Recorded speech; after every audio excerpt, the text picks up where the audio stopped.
আমরা আয়নাঘরের কথা প্রথম জানতে পারি নেত্র নিউজের একটা প্রতিবেদনে 22 আগস্ট 2022 সালে।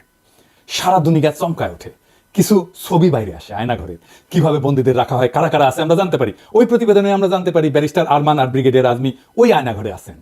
ওই মৃত্যুপুরী থেকে বেঁচে ফিরে আসেন একজন ভাগ্যবান সেনা অফিসার কর্নেল হাসিনুর রহমান। উনি আমাদের জানান এই ব্রিগেডিয়ার আজমি এবং আরমান বেঁচে আছে, ওইখানেই আছে। এইখানে শুধু আটকায় রাখা হইতো না, নির্যাতন চালানো হইতো। আপনি জেলে যান অপরাধ কইরা, কিন্তু জানেন আপনি কবে ছাড়া পাবেন, আপনার পরিবার জানে আপনি কোথায় আছেন, আপনার আইনজীবী আপনার পক্ষে সওয়াল জবাব করতে পারে আদালতে, আপনার পরিবার আপনার সাথে দেখা করতে পারে, আপনি জেলে বই পড়তে পারেন, নামাজ পড়তে পারেন, খেলাধুলা করতে পারেন, গল্প করতে পারেন, অসুস্থ হলে চিকিৎসা নিতে পারেন, ওখানে হাসপাতাল আছে, ভালো মন্দ খাইতে পারেন।